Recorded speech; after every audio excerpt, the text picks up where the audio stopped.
गोरे अंग्रेज थे, आज हमारे देश में काले अंग्रेज आ गए हैं। अच्छा। सुखदेव जी की माता जी जब सुखदेव जी को जेल में मिलने जाती थी, उन्होंने अपनी माँ का हाथ अपने ताया जी के हाथ में दे दिया था कि ताया जी, आज से मेरी माँ की जिम्मेदारी आपकी है कि अगर हमारे बुजुर्ग इस देश को आज़ाद ना कराते तो ये जो कुर्सी भगत है ये अंग्रेज़ों के बूट पॉलिश कर रहे होते आज। ये डरते हैं कि अगर दोबारा कोई भगत सिंह, राजगुरु, सुखदेव पैदा हो गया तो हमारे लिए खतरे वाला काम हो जाएगा। अगर महात्मा गांधी जी चाहते तो इनकी फांसी रुक सकती थी। देश में निष्कर्ष कैसे निकलेगा? मतलब ये है कि अब इन बातों पे चर्चा परिचर्चा अब तो कोई माँ भी नहीं चाहती मेरे घर पे भगत सिंह पैदा हो, वो तो कहते पड़ोस के घर में पैदा हो जाए, मेरे घर पे ना हो, कोई भूख मरी ना रह जाए। और आज आप क्या देख रहे हो, एक 80 साल की औरत का बलात्कार हो रहा है, 12 साल की बच्ची का बलात्कार हो रहा है। हमारे देश के राजनेता सिर्फ इनके ऊपर एक राजनीति कर रहे हैं, सिवाय कुछ नहीं कर रहे। शहीद जो हैं वो एक वोट बैंक बनकर रह गए हैं। पंजाब सरकार में जो आम आदमी पार्टी की सरकार बनी है, वो शहीद भगत सिंह जी के जो पगड़ी पहन के उन्होंने वो राजनीति जो की है उसके सिर पे बनी है। आज तक शहीद परिवारों के कितने फ़ोन उठाए, मैं भगवंत मान जी को फ़ोन करता हूँ, मैं आपको कॉल डिटेल दिखा देता हूँ। तो महात्मा गांधी जी ने अंग्रेज़ों को कहा था, हाँ जी ये सज़ा के पात्र हैं क्योंकि इन्होंने हथियार उठाया। तो जब मैंने आतंकवाद के ऊपर बात की तो मुझे वहाँ से थ्रेटिंग कॉल आनी शुरू हुई। सरकारें हैं ये भगत सिंह, राजगुरु, सुखदेव की कमर तोड़ के रख देंगे, इनको कभी आगे नहीं आने देंगे। दिलराज जी ने मेरे पास फ़ोन किया था कि हम ऐसे ऐसे करके यहाँ पे शहीद भगत सिंह जी के जन्मदिन पर एक क्रांति यात्रा निकालना चाह रहे हैं। युवावस्था और युवावस्था में रगों में दौड़ता खून, और उस खून में एक क्रांति देश को आज़ाद कराने की। और जब फांसी का फंदा सामने आता है तो फांसी के फंदे को चूमते हुए उसे गले से लगा लिया जाता है और एक हुंकार भरी जाती है जो अंग्रेज़ों के ख़िलाफ़ की जाती है। आपको जो ये बातें मैं बता रहा हूँ, हो सकता है आपको कुछ बातें रिकॉल हो रही होंगी या याददाश्त आपकी आ रही होगी कि मैं किन विषयों की ओर जा रहा हूँ।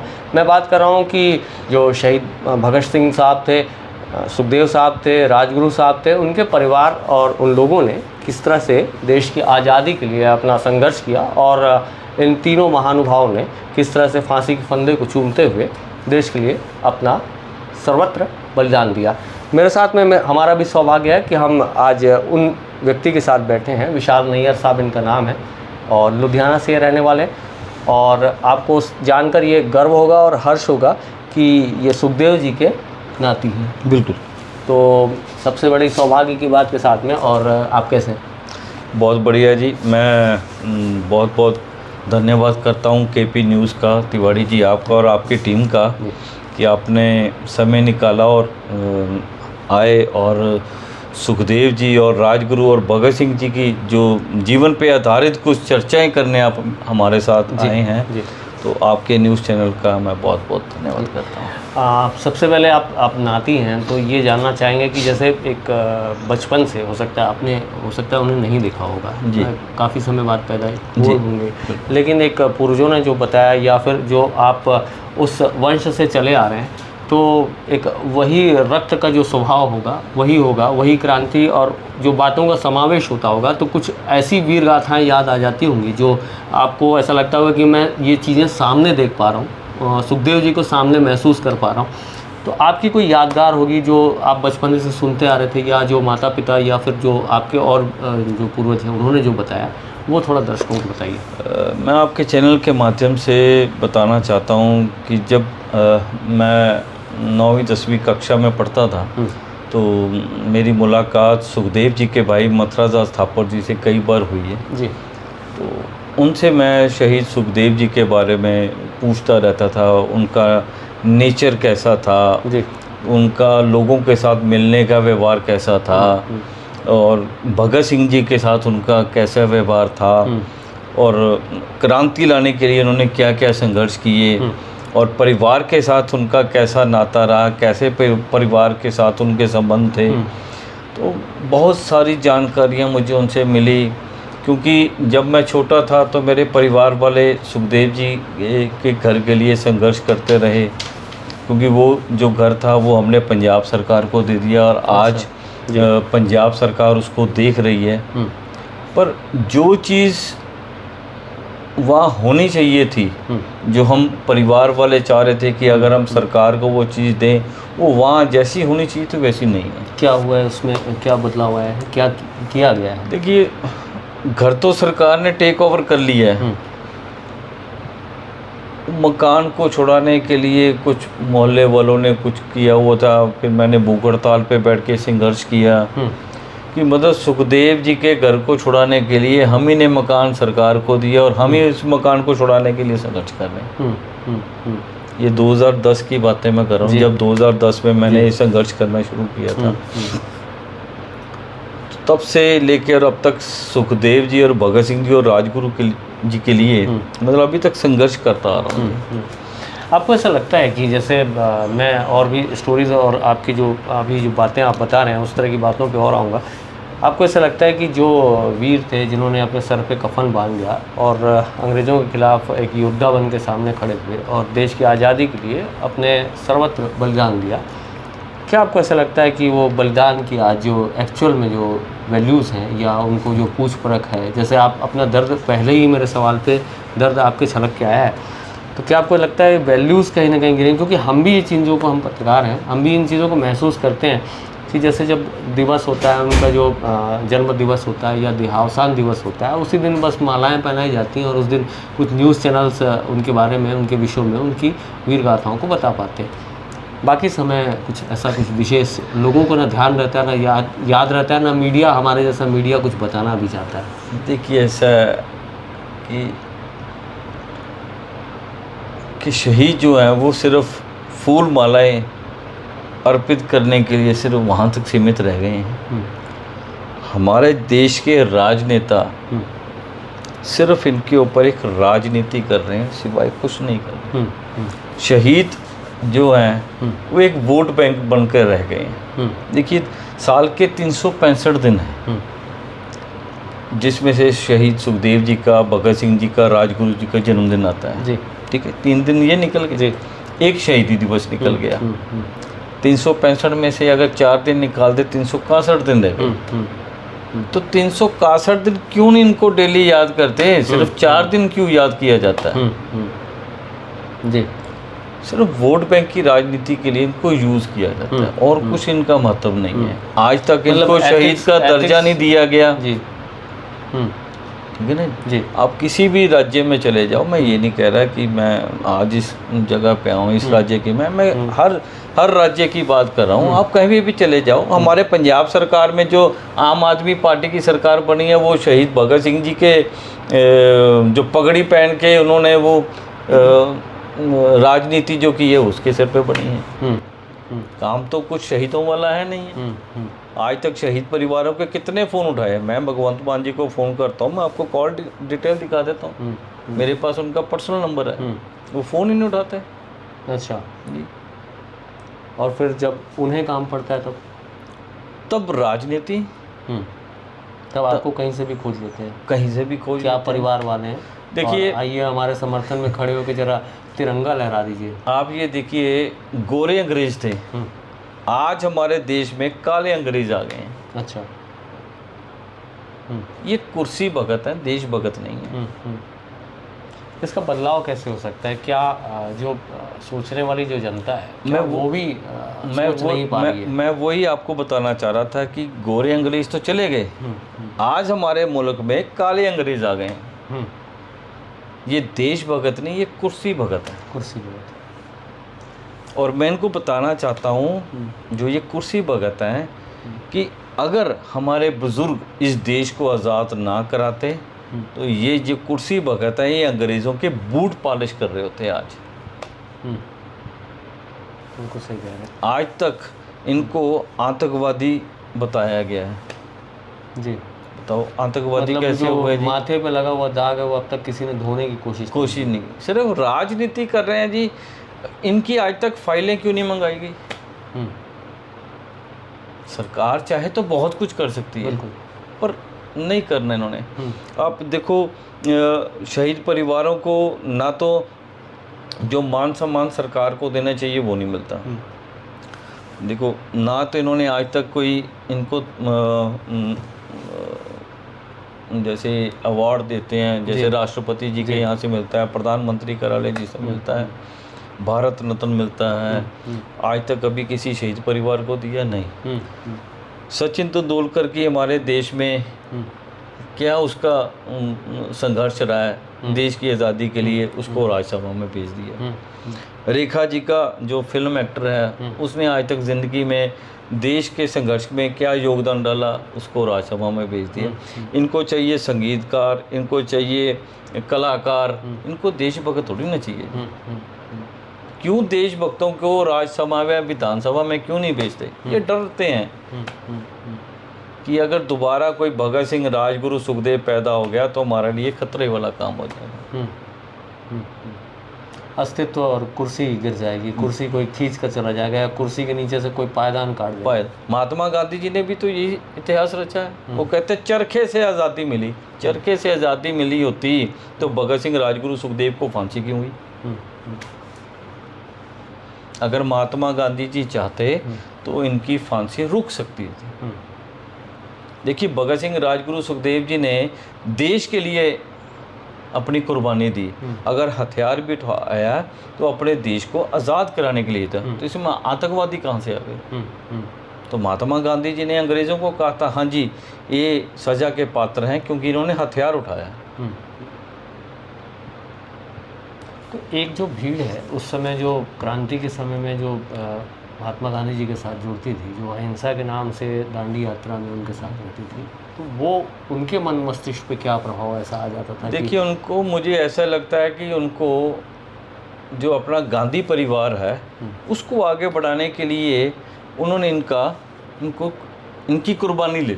मैं तो ये कहना चाहता हूँ कि आज भगत सिंह जी, राजगुरु, सुखदेव जी आज भी हमारे अंदर जीवित रहते, जो वो उस टाइम की कुर्बानी है, आज भी लोग उनको याद करते। आज लोग कैसे याद करते हैं? सिर्फ उनके जन्मदिन पर और उनके शहीदी दिवस पर।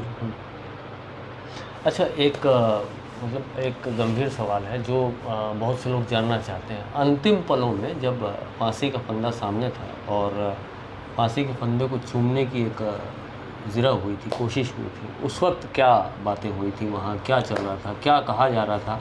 जो रिप्लाई है या जवाब है, हमारे देश के जो वीर हैं वो कैसे उनको रिएक्ट कर रहे थे? सुखदेव जी की माता जी जब सुखदेव जी को जेल में मिलने जाती थी तो सुखदेव जी ने अपनी माता जी को कहा था, और उनके साथ उनके ताया लाला चिंतराम जी भी गए थे, तो उन्होंने अपनी माँ का हाथ अपने ताया जी के हाथ में दे दिया था कि ताया जी आज से मेरी माँ की जिम्मेदारी आपकी है। और माँ को बोल दिया कि मैं हंसते हंसते अपनी जान दे रहा हूँ, क्योंकि मैं इस देश की आज़ादी के लिए अपनी ये जान दे रहा हूँ। मैं कोई माँ ने कहा था कि तेरी शादी करते, मेरी शादी तो हो गई फांसी के तख्ते, जो मैंने फांसी की गले में लेनी, मेरी तो उसके साथ उसकी शादी हो गई है। क्योंकि जब सुखदेव जी छोटे थे तो मतराज दास जी मैंने उनसे सुनता था, तो उन्होंने मुझे बताया, कहते जब उनकी माता रली देवी जी ने उनको कुछ पैसे देने कि जा बेटा सुखदेव बाज़ार से जाके कुछ अपने लिए कपड़े और खिलौने लिया, तो वो जाके रानी लक्ष्मीबाई की फ़ोटो लेके आते थे कि माँ एक दिन मैं भी देश के लिए कुछ करूँगा और एक दिन फांसी के तख्ते पर चढ़ूँगा। तो वही देश की आज़ादी के लिए इन्होंने हंसते हंसते फांसी के तख्ते। जो आज का जैसे संघर्ष है, जो आज के अब माने ना माने, अब इस लोकतांत्रिक व्यवस्था में जैसे कह रहे हैं एक दंश भी है राजनेताओं को, एक प्रकार से कुर्सी के चहेते राजनेताओं को झेलना या सहना या उनको सहर्ष स्वीकारना, तीनों ही बातें हो सकती। तो एक प्रक्रिया, एक फॉर्मेट तो है, उसमें जीना ही पड़ेगा। तो अब क्या किया जा सकता है? क्या बदलाव की उम्मीद की जा सकती है? कि बदलाव नाम की कोई चीज़ ही नहीं है, कोई एक अंधकार सा है जिसके लिए हम लगातार एक लाइट या प्रकाश की तलाश में है, वो मिलेगा नहीं कभी। देखिए, चाहे एक विधायक है, चाहे काउंसलर है, चाहे एक MP है, अगर वो इलेक्शन लड़ता है तो वो कहता है जी मैं लोगों की सेवा करने के लिए लड़ रहा हूँ। अगर आपने लोगों की सेवा करने के लिए इलेक्शन लड़ने हैं तो आप तनख्वाह किस बात की ले रहे हो? आप तो लोगों की सेवा के लिए लड़ रहे हो। जी बिल्कुल सही बात। तो फिर आप विधानसभा में जाके अपनी तनख्वाह की ले रहे हो। एक मैं अपने मोबाइल पे एक रिचार्ज कराता हूँ, वो मेरे साल का 2200 में या 2300 रुपये में रिचार्ज हो जाता है, और विधायक को MP को वही 5-5 10-10 हज़ार रुपये मिलता है। कैंटीन्स में बड़ी बड़ी फैसिलिटीज़ मिलती हैं, प्लेन्स में। जब हमने लोगों के लिए सेवा करनी है तो फिर हमने तनख्वाह किस लिए लेनी है? तो आप निस्वार्थ होकर सेवा करो ना। सरकार का पैसा आप अपनी जेबों में किस लिए डाल रहे हो? आप तो अपना पेट पाल रहे हो। जनता एक बार इनके बहकावे में आके इनको वोट डाल देती है, पर 5 साल खराब रहती है। आप 5 साल देखिए। लेकिन एक चीज़ है भाई साहब, एक चीज़ है कि जैसे अब करें तो क्या करें, मतलब ऑप्शन में भी तो नेता ही खड़ा होता है। अगर किसी 4 लोगों से चुनना रहे तो कोई एक तो नेता ही रहेगा। और जहाँ तक मेरा तजुर्बा समझता हूँ मैं कि अब जैसे आप कह रहे हैं कि उस वक्त एक संघर्ष था, उस वक्त एक ज़िद थी कि देश के लिए। अब आज ऐसा है कि खुद के लिए, खुद के एसेट्स बनाने के लिए, खुद की संपत्ति, तो चुने किसके, मतलब कहाँ जाए व्यक्ति जो वोटर है वो कहाँ जाए? देखिए, मैं तो यही कहूँगा सरकार से, आप मुझे मौका दो, मुझे भेजो विधानसभा में, मैं बिना पैसे के जनता की सेवा करूँगा। एक रुपया नहीं लूँगा। यही बात केजरीवाल बोल नहीं, हम केजरीवाल नहीं भाई साहब, हमारे अंदर शहीद परिवार का खून है। केजरीवाल के अंदर शहीद परिवार का खून नहीं है। तो खुद IRS अफसर लाए, इनकम टैक्स छोड़ के, और अन्ना हज़ारे जी का आंदोलन का उसने वो किया। अगर हम आज सुखदेव जी का नाम लेते तो कभी के हम विधायक बन जाते, लोगों की सेवा कर लेते। पर ये सरकार केजरीवाल जी पे इसलिए आया क्योंकि उन्होंने, जैसे अन्ना आंदोलन को हमने भी बहुत कुछ करीब से समझा, तो उन्होंने जब सत्ता पाने की एक ज़िरा की थी तो उस वक्त यही कहा था कि ना मैं फैसिलिटी लूँगा, ना मैं गाड़ी लूँगा, ना मैं बंगला लूँगा, एक सामान्य से व्यक्ति रहूँगा जो आपके बीच में एक छोटी सी गाड़ी से आएगा या फिर पैदल चलता हुआ आएगा और आपकी समस्याएं सुनकर उसका निराकरण करेगा। लेकिन आज जो है, जितने घोटाले निकल रहे हैं, जो घोटाले अभी जांच में चल रहे हैं, जांच प्रक्रिया से, उनको तो सुनकर ये स्थितियां ऐसी लगती है कि अब जैसे उनके घर के विषय में भी जो चर्चा परिचर्चा चल रही है, या फिर जो एसेट्स के बारे में चल रहा है, तो अब वो चीज़ें विलोपित होंगी।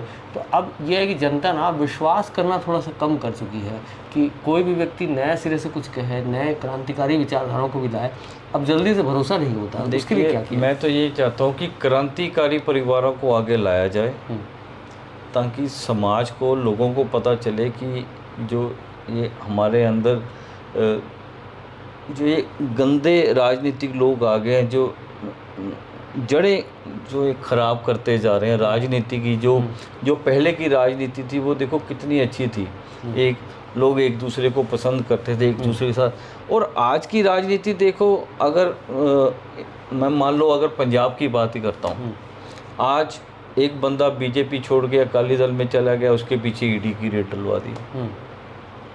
अगर आम आदमी पार्टी का कांग्रेस में चला गया, उसके घर में ED की रेड या विजिलेंस की रेड। ये तो भेदभाव वाला काम हो गया कि वो हमारी पार्टी में था, उधर चला गया, उसके घर रेड डलवा दो, उसकी सरकार रहेगी तो हम, मतलब ये गंदी राजनीति शुरू हो गई है। नहीं, लेकिन एक चीज़ है, जैसे कोई इंसान, अगर रेड की बात है तो उसका दूसरा पहलू है कि अगर किसी व्यक्ति पर रेड पड़ रही है, अगर वो व्यक्ति पाक साफ बताता है अपने आप को, तो रेड जैसी चीज़ से फिर डरना नहीं चाहिए, रेड का सामना करना चाहिए। अगर हम गलत नहीं है तो आप हमें सूली पर टांग नहीं सकते। बिल्कुल। तो देखो, भगत सिंह, राजगुरु, सुखदेव जी ने भी अंग्रेज़ों के आगे अपना सिर नहीं झुकाया। कहते हमने देश की आज़ादी के लिए किया। आपको लगता है हमने एक गलत काम किया, मुझे फांसी के तख्ते पे चढ़ा दो। तो मैं तो इनको भी कहता हूँ, अगर आपने गलत काम किया, घर से भागते क्यों? देखो, एक विधायक पहले तो पैसे दे के टिकट लाता है, अब वो पैसे नहीं कमाएगा तो क्या करेगा? बिल्कुल सही कह रहे हैं, ये बात प्रैक्टिकल बात है। ठीक है ना जी?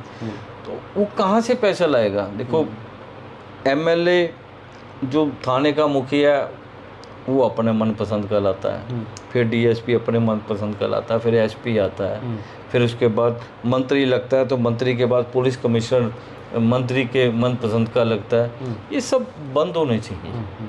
क्या आपको ऐसा लगता है, जैसे आपने एक चर्चा की कि अब जैसे शहीद परिवारों को मतलब इस मेन स्ट्रीम में जोड़ा जाना चाहिए, इस लोकतांत्रिक प्रणाली का एक हिस्सा उन्हें बनना चाहिए, तो आप लोग अपनी तरफ से प्रयास क्यों नहीं करते कि पूरे देश भर के शहीद परिवार एक साथ जुड़ जाएं, एक संगठनात्मक शक्ति को दिखाएं? और जैसे कि आप लोग बॉर्डर पर लड़े हैं, अंग्रेज़ों के खिलाफ आप लोग प्रयास किए हैं, लड़े हैं, उन्हें परास्त किया है, अब इस जो कुचक्र है राजनीति का, उसको परास्त करने के लिए आप लोगों को अवसर उठाना पड़ेगा। क्या ये महसूस होता है? देखिए जी, मैं भगत सिंह बनने को तैयार हूँ, आप राजगुरु बनने को तैयार हैं, ये सुखदेव जी बनने को तैयार हैं, और ये सरकारें हैं, ये भगत सिंह, राजगुरु, सुखदेव की कमर तोड़ के रख देंगे, इनको कभी आगे नहीं आने देंगे। आप मानते हो? नहीं, मैं आपकी बातों को सुन रहा हूँ, मैं आपसे तजुर्बे में, उम्र में, सब में बहुत कुछ छोटा हूँ। सरकार चाहेगी कि आज फिर सुखदेव पैदा हो या भगत सिंह पैदा हो या राजगुरु पैदा हो? कभी नहीं चाहेगी। देश में निष्कर्ष कैसे निकलेगा? मतलब ये है कि अब इन बातों पे चर्चा परिचर्चा, अब तो कोई माँ भी नहीं चाहती मेरे घर पे भगत सिंह पैदा हो, वो तो कहते पड़ोस के घर में पैदा हो जाए, मेरे घर पे ना हो जाए। कैसे बदलेगी तस्वीर? देखो, ये तो नौजवान पीढ़ी, जो आज की जो नौजवान पीढ़ी है, ये तो क्रांति वो ला सकती है। वो तो नशे में चली गई है, ये बनावटी नशा। मैं मतलब अलग अलग राज्यों में घूम के आया हूँ जी। पीछे अभी कोरोना काल से पहले मैं हरियाणा गया था, मुझे मालूम पड़ा एक फतेहाबाद, हरियाणा में एक जगह है फतेहाबाद, वहाँ मतलब 16-16, 17-17 साल की लड़कियाँ नशा कर रही थी। तो वहाँ एक संत थे, तो उन्होंने भूख हड़ताल की थी, मुझे मालूम पड़ा, तो मैं भी उसमें आंदोलन में चला गया और 3 दिन वहाँ रहा। और आप ये देखो, जो काम सरकार को करना चाहिए तो वो मैं भूख हड़ताल पे बैठ के वहाँ करा के आया। नशा छुड़ाओ केंद्र वहाँ खुल के आए, बेड उपलब्ध हमने कराए। मतलब अगर हर चीज़ हम ही ने करनी है तो फिर सरकार किस लिए? अगर मैं कहूँ कि मान लीजिए कि छत्तीसगढ़ में रायपुर है, रायपुर में अगर कोई चीज़ चाहिए, मैं यहाँ के आंदोलन करूँ, सरकार फिर वो बनाए, तो फिर अगर हम ही ने आंदोलन करके बनाना है तो सरकार आंदोलन करने से पहले क्यों नहीं बना देती? सरकार स्कूल कॉलेज बढ़िया क्यों नहीं बना देती? सरकार जो हॉस्पिटल है, जो सरकारी हॉस्पिटल, आज की डेट में प्राइवेट हॉस्पिटल किस लिए? जब सरकार के पास डॉक्टर हैं, 1.5 2 लाख रुपया एक डॉक्टर की फंड है, तो प्राइवेट हॉस्पिटल किस लिए? मंत्रालय अलग से, यहाँ तो हमारे डॉक्टर काबिलियत नहीं है, इसलिए प्राइवेट हॉस्पिटल बन रहे हैं। अब देखिए, DPS स्कूल हमारे आ गए, कॉन्वेंट स्कूल हमारे आ गए, मतलब हमारे सरकारी स्कूल फेल हैं, इसीलिए प्राइवेट स्कूल आए हैं। अच्छा, जैसे अब पंजाब से जैसे आप आते हैं, तो पंजाब में अब क्या बदलाव देख पाते हैं? जैसे कि पहले का पंजाब और पहले क्रांति युग का पंजाब, आज ये देखा जा रहा है कि खालिस्तान का मूवमेंट है, वहाँ खालिस्तान का मूवमेंट दिख रहा है। और अभी जैसे कनाडा में जो मूवमेंट वगैरह चल रहे हैं खालिस्तान के समर्थन में, वहाँ से जो गुरपतवंत सिंह पन्नू है वो दौड़ता है। और आप ये देखिए जी, मैं अभी पिछले साल मार्च महीने में मैं मध्य प्रदेश गया था, तो वहाँ भी एक पत्रकार भाई साहब थे, तो उन्होंने आतंकवाद के ऊपर कहा। तो वहाँ भी एक सिमी संगठन चलता है, तो जब मैंने आतंकवाद के ऊपर बात की तो मुझे वहाँ से थ्रेटिंग कॉल आनी शुरू हो गई। अच्छा। और पंजाब सरकार ने अभी तक उसका कुछ नहीं किया। मेरी 12 से 13 एप्लीकेशन आज भी पंजाब सरकार के पास पड़ी हैं कि ये नंबर से मेरे पास थ्रेटिंग कॉल आ रही है, विद प्रूफ दे रहा हूँ, विद रिकॉर्डिंग दे रहा हूँ, पर अभी तक कुछ नहीं हुआ। मतलब कहने वाले क्या कहते थे कि आप आम आदमी बात ना करो। हाँ, मतलब आम आदमी पार्टी जब से आई है, जब से आतंकवाद, जैसे अब वो देख लीजिए, वो आया था एक नया चेहरा आ गया था सिद्धू मूसेवाले की हत्याकांड के बाद, अमृतपाल। हाँ जी, अब उसने गुरुद्वारा साहब के ऊपर कब्जा करना शुरू कर दिया, फिर थाने के ऊपर कब्जा करना शुरू कर दिया। क्या भाई साहब, आप और मैं जाके किसी थाने के ऊपर या गुरुद्वारा साहब के ऊपर कर सकते हैं? आसान नहीं। ये तो सरकार का जब तक किसी के ऊपर हाथ ना हो, जब तक कुछ नहीं कर सकता। उसको सिक्योरिटी दी गई, किसने दी? सरकार ने दी। इलीगल वेपन्स उसके पास, मतलब सरकार चुप बैठी है, इंटेलिजेंसी चुप बैठी है। मतलब ये मानना है कि केजरीवाल सरकार के संरक्षण में सारा कुछ हो रहा है। देखो जी, जब तक कांग्रेस सरकार थी तब क्यों नहीं हुआ? जब अकाली दल की सरकार थी तब ये अमृतपाल कहाँ था? जब आम आदमी पार्टी की सरकार आई, ये अमृतपाल आ गया। जब वो पहले हड़कंप मचा रहा था पंजाब में, तब सरकार चुप बैठी थी। जब केंद्र का दबाव आया तो उसको शिकंजा कस दिया। पहले क्या हुआ था जी? पहले नहीं मालूम था इसके पास इलीगल हथियार चल रहे हैं। पहले नहीं पता था ये बंदा दुबई से आया कि कहाँ से आया। अच्छा, एक चीज़ समझाइए, जैसे कांग्रेस का सरकार पहले रही है, कांग्रेस की सरकार रही है, अभी मोदी जी की सरकार है। पहले के सिस्टम में जब भारतीय सैनिक जो हैं स्वतंत्रता के लिए जो संघर्ष करते रहते हैं लगातार और देश के लिए लड़ते रहते हैं, जब चाइना बॉर्डर पे वो लड़ते थे, उस वक्त जो उनको वेपनाइज किया जाता था या उनको जो सुख सुविधाएं दी जाती थी बॉर्डर्स पे, पाकिस्तान बॉर्डर्स पे, आज हमारा देश बहुत सारी चीज़ें मतलब खुद डेवलप कर रहा है, जैसे मिसाइल टेक्नोलॉजी हो गई और हम चांद पे भी जा रहे हैं। आपको क्या लगता है बदलाव क्या उस वक्त कैसा था और आज आपको बदलता हुआ कैसा लगता है? देखिए, जब कांग्रेस की सरकार थी तब जम्मू कश्मीर में आपने कितना आतंकवाद देखा था, ठीक है। और आज बीजेपी की सरकार है, वहाँ कितना आतंकवाद है। कांग्रेस की सरकार में कितने फौजियों के ऊपर पत्थर मारे गए, बीजेपी की सरकार में आज क्यों नहीं पत्थर वहाँ फौजियों के ऊपर पड़ रहे? बात सिर्फ सियासत की है। मोदी जी ने काम किया है और कर भी रहे हैं। मोदी जी शहीदों के ऊपर भी काम कर रहे हैं, शहीद परिवारों के ऊपर भी काम कर रहे हैं। मुझे लगता है कि आने वाले टाइम में हो सकता बदलाव हो सकता है कि शहीद परिवारों को मान सम्मान देकर कुछ अगर करना चाहे मोदी जी, कुछ कर सकते हैं, जो मुझे लगता है। जी, सुखदेव जी के बारे में और कुछ बताइए जो आपकी जानकारी कहती है, जो लोगों को बहुत कम पता हो या आप उसको और अच्छे से बता पाएँ। देखिए, सुखदेव जी का जन्म 15 मई 1907 को मोहल्ला नौगरा लुधियाना में हुआ था।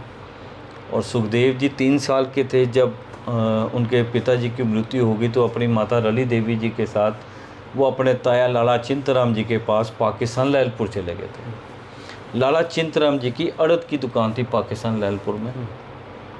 लाला चिंतराम जी के 2 बेटे थे, एक प्रकाश चंद थापर जी और एक जगदीश थापर जी। प्रकाश चंद थापर जी लुधियाना में 20 साल म्यूनसिपल कमेटी के प्रधान रहे।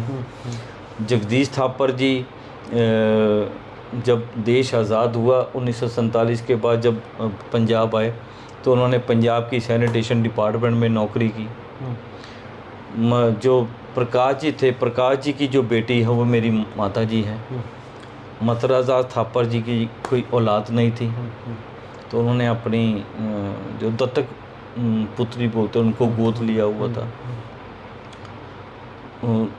प्रकाश जी की 2 बहनें थी, एक का नाम कृष्णा देवी था। कृष्णा देवी जी की शादी नहीं हुई, वो पंजाब की समाज विभाग भलाई में उन्होंने नौकरी की है और शादी नहीं कराई। और एक उनकी बहन का नाम था गौरा देवी। गौरा देवी के बेटे श्री NN वोरा जी हैं, जो जम्मू कश्मीर के गवर्नर रह चुके हैं, वो शहीद सुखदेव जी के भांजे हैं।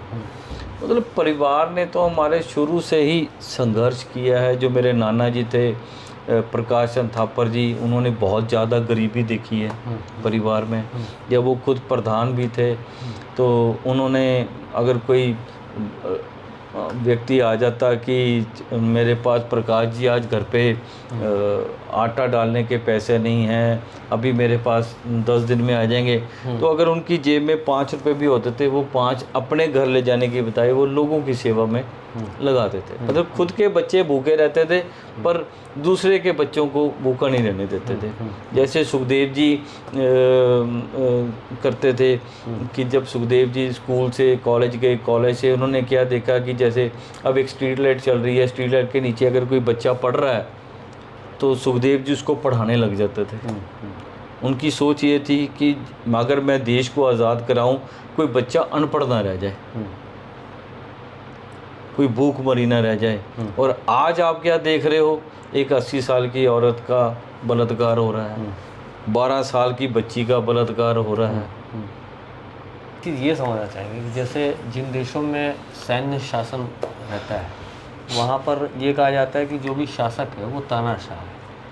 और जैसे कि जो फॉर्मेट समझ में आता है कि जहाँ जहाँ सैनिकों का वर्चस्व रहता है या सैनिक जहाँ पर एक वे को ले जाते हैं, एक रास्ता बनाते हैं, तो सैनिक बहुत डिसिप्लिन रहता है। सैनिक 4 बजे 5 बजे सोकर उठता है, उसे दौड़ना पता है, उसे अपनी एक्सरसाइज पता है, उसे हर चीज़ टाइम से करना पता है। खाना, नाश्ता, देश के लिए, परिवार के लिए, समाज के लिए क्या क्या काम, उसके सारे चैनल वो खुद बनाता है, खुद तय करता है, जो उसकी ट्रेनिंग में उसे मिलता है। और डिसिप्लिन रहता है, कपड़े उसी तरह से पहनता है, डिसिप्लिन तरीके से उसके जूते पॉलिश रहते हैं, और वो उसी तरह से समाज को भी उसी तरह से बदलना चाहता है। तो आज आपको क्या लगता है कि जो लोकतांत्रिक व्यवस्था है, लोकतांत्रिक व्यवस्था वर्सेस अगर सैन्य व्यवस्था को अगर हम देखें, आपके नज़रिए से क्या आपको अच्छा लगता है या किस तरह से प्रतिरूप देखना चाहते हैं? देखिए, सैनिक जो अपने देश की वर्दी है वो पहन के देश की रक्षा करते हैं, और हमारे राजनेता कुर्ता पजामा पहन के विधानसभा की रक्षा करते हैं, अपनी जेब की रक्षा करते हैं। बदलाव आना चाहिए। जो मैं तो ये कहता हूँ कि जो नौजवान पीढ़ी है जो सच में कहती है कि मैं भगत सिंह की सोच पे चलने वाला हूँ या राजगुरु जी की सोच पे चलने हूँ, उसको मौका दे के विधानसभा में, राज्यसभा में भेजना चाहिए। लेकिन दिक्कत ये है ना, चाहे एक सच्चा पत्रकार भी हो, जिसको पता है कि जिसने कलम से लिखा हो, सच्चाई पता हो, कि सच पे चलने वाला हो, मैं तो कहता हूँ वो पत्रकार भी विधानसभा में जाना चाहिए।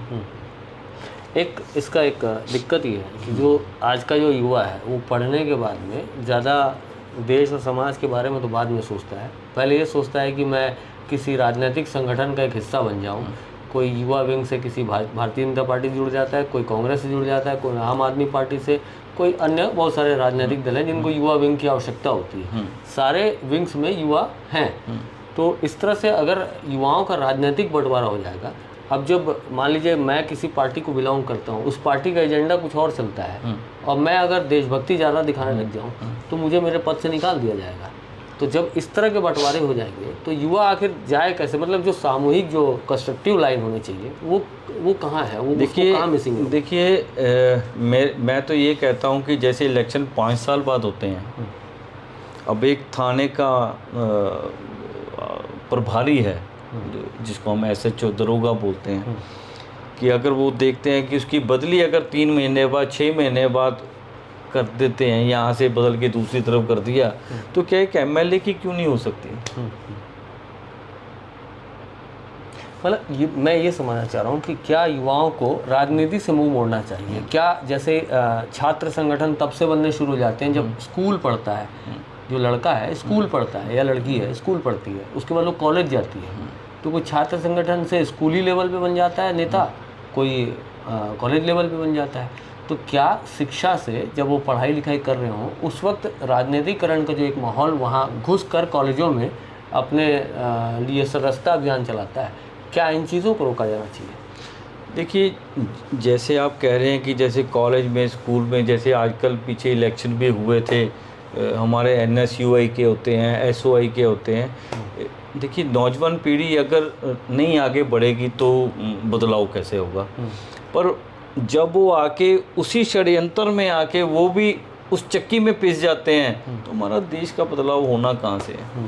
कहते खरबूजे को देख के खरबूजा रंग बदलता है, वैसे आजकल की जो नौजवान पीढ़ी है वो भी देख के कुछ ना कुछ तो रंग बदलती है, क्योंकि हर बंदे को राजनीति में पैसा चाहिए, सेवा नहीं करता है, सिर्फ पैसा चाहिए।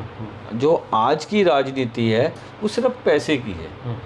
अब ये देखो, एक विधायक लड़ता है तो उसकी इलेक्शन से पहले जो उसकी तनख्वाह रहती हैं या उसकी प्रॉपर्टी जो उसका जो सरकार को ब्यौरा जाता है, 70 लाख, 40 लाख, 30 लाख, 5 साल बाद वो 400 करोड़, 500 करोड़, वो पैसा आ कहाँ से रहा है? घोटाले से आ रहा है।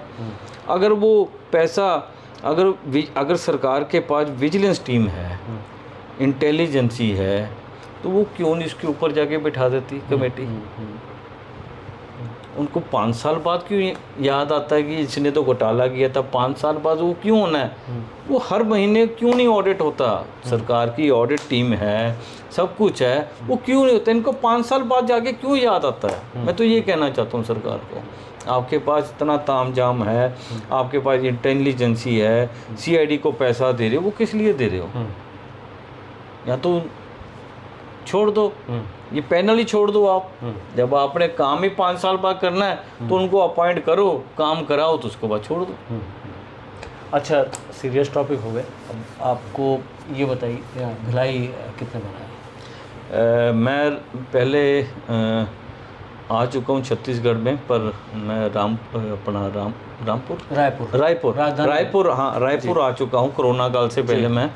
और भिलाई मेरा आज पहली बार यहाँ आना हुआ है। और दिलराज जी ने मेरे पास फ़ोन किया था कि हम ऐसे ऐसे करके यहाँ पे शहीद भगत सिंह जी के जन्मदिन पर एक क्रांति यात्रा निकालना चाह रहे हैं। तो मैं वैसे ही युवाओं के साथ बढ़ चढ़ के हिस्सा लेता हूँ। तो कुछ इनसे चर्चा भी हुई, जब मैं फ़्लाइट से एयरपोर्ट से वापस आ रहा तो बहुत चीज़ों पे इनसे चर्चा भी हुई। तो इन्होंने मुझे जैसे जैसे कहा वो सब मैंने इनको कहा कि आप ऐसे छोड़ के ये काम कर लो, ये हम पैदल चलेंगे, गाड़ियों में नहीं हमने जाना। अगर लोगों को जागरूक करना है तो हम आपके साथ पैदल, अगर 3 किलोमीटर चलना पड़े, मेरे को 3 किलोमीटर, मैं लुधियाना से छत्तीसगढ़ आ सकता हूँ, तो 3 किलोमीटर यहाँ चल नहीं सकता। तो छत्तीसगढ़ कैसा लगता है आपको? जैसे आप सुनते होंगे या आप आए होंगे, आप जो उसका परसेप्शन है या नैरेटिव है, उसको देख कर कैसा लगता है? देखिए, मुझे भी यहाँ मालूम पड़ा, आज जो मैंने चर्चाएं की हैं, मुझे यहाँ पे भी पता चला कि यहाँ पे भी नक्सलवाद बहुत है। जो अभी थोड़ी आपके आने से पहले यहाँ भी एक चर्चा हो रही थी कि अरे जी मैं सॉफ्टवेयर इंजीनियर हूँ और हमारे यहाँ इतना पैसा नहीं मिलता है। मैं वही भाई साहब कहना चाह रहा हूँ कि सरकारें, जो बंदा पढ़ रहा है, MBA कर रहा है, BBA कर रहा है, BCom कर रहा है, उसकी नौकरी का कुछ साधन बना देना चाहिए। इसीलिए तो हमारी नौजवान पीढ़ी जो है वो विदेशों में जा रही है। ब्रेन ड्रेन आज भी जारी है, आज भी जारी है। मैं ज़्यादा क्या कहूँ, मेरे खुद के बच्चे बाहर विदेश में जाना चाह रहे हैं। वो कहते हैं यहाँ पे नौकरी नहीं है, हम यहाँ पे करेंगे क्या? अगर 7-8 लाख एक माँ बाप अपने बच्चों को पढ़ा के 6-7 लाख रुपए लगा के बच्चे को पढ़ाता है, 7 लाख लगाने के बाद भी कंफर्म तो है नहीं कि उसको नौकरी मिलेगी कि नहीं मिलेगी। अगर मिल भी जाती है तो वो कितने दिन चलेगी, उसकी गारंटी कोई नहीं है। ये तो सरकारों को चाहिए कि नौजवान पीढ़ी को अपने देश में रहने दें और उनको यहाँ पे रोज़गार दें। वो विदेशों में जाके जो रोज़गार करें, यहाँ पे दे दो। अगर यहाँ पे रोज़गार दे दोगे तो बच्चे विदेश जाएंगे किस लिए?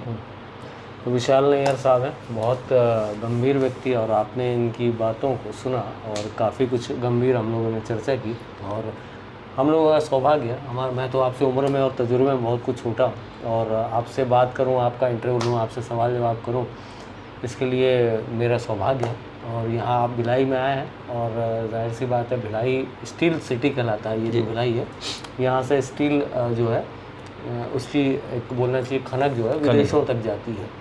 और छत्तीसगढ़ है, और एजुकेशन एरा के नाम से काफ़ी मशहूर है। जंगल है, नक्सली भी है, लेकिन खूबसूरत भी है। तो विशाल जी, हमसे बात करने के लिए बहुत बहुत शुक्रिया।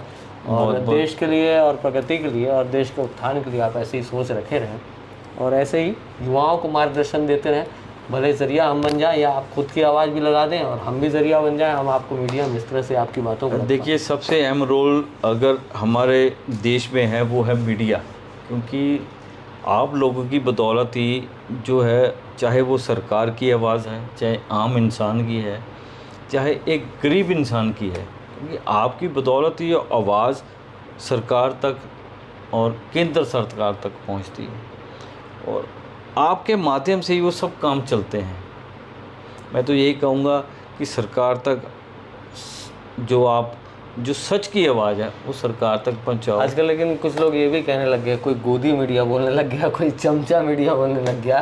तो इस तरह से जो मीडिया में भी एक घड़ा है वो बंटवारे की ओर है। ये सारी चीज़ें देखिए, एक परिवार है, परिवार में कुछ अच्छे भी हैं, कुछ बुरे इंसान भी होते हैं। जो अच्छे होते हैं वो बुरे, कोई अगर परिवार में बुरा इंसान है तो वो अच्छा इंसान भी अच्छा, बुरा। आपके नज़रिए से गोदी मीडिया की परिभाषा क्या होनी चाहिए? देखिए, मीडिया तो मीडिया होती है, कोई ना तो कोई गोदी होती है ना कोई कुछ है। अगर मीडिया नहीं होगी तो आज मोदी जी का संदेश किसी के पास नहीं जाएगा।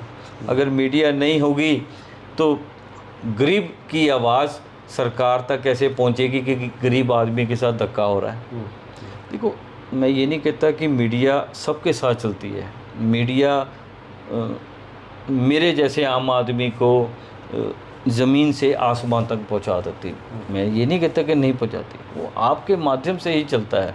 पर जब ज़मीन से जुड़ा हुआ आदमी आसमान में चला जाता है तो वो नीचे वाले आदमी को देखना बंद कर देता है। बिल्कुल सही बात है। तो वो लोग कह देते हैं ये गोदी मीडिया जी, इन्होंने नीचे वाले गरीब आदमी को ऊपर पहुंचा दिया। मतलब वो फिर बदनाम होना शुरू हो जाते हैं। कुछ लोग कहते हैं कि मीडिया पैसे लेके ये काम करती, पैसा कोई नहीं लेता है। जो ईमानदार आदमी है उसने ईमानदारी से काम करना है। मैंने टॉपिक इसलिए लाया क्योंकि मीडिया वाला अक्सर क्या करता है, बहुत सारी चीज़ों पे खाली उंगली दिखाता है, लेकिन ये भूल जाता है कि 4 उंगलियां उसकी और भी है। तो इसलिए समीक्षा अगर हम दुनिया की करते हैं, समीक्षा हमारे वर्ग की भी होनी चाहिए। ये एक हमारा एक दायित्व है। तो ये विशाल साहब है, जाहिर सी बात है आपको ये बातचीत, ये गंभीर बातचीत और इस तरह के व्यक्तित्व से मुलाकात आपको बहुत अच्छी लग रही होगी। और शहीदों को, देश के लिए क्रांति जगाने वालों को, अलग जगाने वालों को आप सभी और हम सभी प्यार करते हैं। जाहिर सी बात है, जैसे इन्होंने कहा कि आज जो राजनीति है वो राजतंत्र बन चुका है और राजतंत्र में राजनेता ये नहीं चाहते कि कोई ना कोई उनके तंत्र का एक जो पायदान है उसको काटने का ज़रिया बन जाए। तो ये चीज़ें समझनी होगी देशवासियों को कि अगर आज भी वो फॉर्मेट दरअसल बदला नहीं है। जैसे हम 15 अगस्त या 26 जनवरी को आज भी हम सम्मान समारोह को देखते हैं तो सारे समारोह एक वही फॉर्मेट चला रहा है कि कोई नेता आता है, उनको गार्ड ऑफ ऑनर देता है, परेड की सलामी लेता है, उसके बाद में फिर वो सांस्कृतिक कार्यक्रमों के बीच में कहीं एक वक्त निकालता है जिसमें बहुत छोटा सा वक्त होता है, स्वतंत्रता संग्राम सेनानियों के परिवार वालों से मुलाकात। उस बीच वो जाता है, उन्हें एक शॉल देता है, एक श्रीफल, एक नारियल देता है, उनके बाद उनके बारे में 2 लाइन बोलकर चले जाता है। ऐसे ही देश के बॉर्डर पे शहीद होने वाले जवानों के लिए 2 दिन 4 दिन हमारे जैसा मीडिया भी 4 दिन 5 दिन तक आवाज़ें उठाता है, उसके बाद हम भी किसी और दिशा में बह निकल पड़ते हैं। तो जाहिर सी बात है, इन गंभीर चर्चा परिचर्चा से आपको बहुत कुछ जानकारियाँ आपकी बढ़ रही होंगी। और मैं कोई महान व्यक्ति नहीं हूँ, मैं कोई बहुत बड़ा महानुभाव नहीं हूँ जो इन बातों को डिलीवर कर रहा है। मैं माफ़ी चाहता हूँ तिवारी जी, मैं एक आपके चैनल के माध्यम से संदेश देना चाहता हूँ यहाँ के मुख्यमंत्री साहब को कि अगर आप जो छत्तीसगढ़ के अगर कोई स्कूल हैं तो आप स्कूल में जाके सर्वे कराएं कि हमें किसी 10 या 15 शहीद परिवारों का नाम बताया जाए। मुझे नहीं लगता किसी स्कूल में जाके किसी बच्चे को पता होगा। या भगत सिंह, राजगुरु, सुखदेव जी की जो जन्म तारीख है वो भी मालूम हो, वो भी नहीं मालूम हो। अगर ये आप जाके स्कूलों में जाके कर लें तो हो सकता है ये गूंगी बहरी सरकारें हैं, शुरुआत हो जाए, तो कुछ शुरुआत हो जाए। मैं आपके चैनल से ये कहना चाहूँगा कि अगर आप शुरुआत करेंगे तो मैं आपके साथ स्कूलों में जाने के लिए तैयार हूँ। आप किसी भी स्कूल में एक प्रोग्राम कर लो, मैं यहाँ से बच्चों के लिए एक चॉकलेट के या कुछ गिफ्ट कुछ लेके जाऊँगा। जो बच्चे सही जवाब देंगे उनको आपके माध्यम से उनको पुरस्कार भी दिया जाएगा। ये विशाल साहब हैं और जितना विशाल इनका नाम है उतनी विशाल सोच रखते हैं। और जाहिर सी बात है, इस बातचीत को आगे बढ़ा दीजिएगा। बहुत से लोगों के जानकारी में ये चीज़ें नहीं है जो इन्होंने बहुत गंभीर विषयों पे चर्चा हुई है। इन्होंने जो हमारी भी जानकारी दुरुस्त की है वो आपको भी जानकार बनाएगी। आप इन बातों को बढ़ाइएगा। इस वीडियो पे मेरे सवालों पे, इनके जवाबों पे या हमारे तर्क वितर्क पे आपकी कोई राय हो, आपकी कोई मंशा हो, कुछ लिखना चाहते हो तो वीडियो के नीचे एक कमेंट बॉक्स है, अपनी राय ज़रूर रखिएगा। केपी न्यूज़ आपका अपना चैनल है, उसको सब्सक्राइब करिएगा और हमें ऐसे ही आशीर्वाद और प्यार देते रहिएगा। बहुत बहुत धन्यवाद। नमस्कार, जय हिंद। न्यू वीडियोस के अपडेट पाने के लिए सब्सक्राइब करें केपी न्यूज को और बेल आइकन को दबाएं।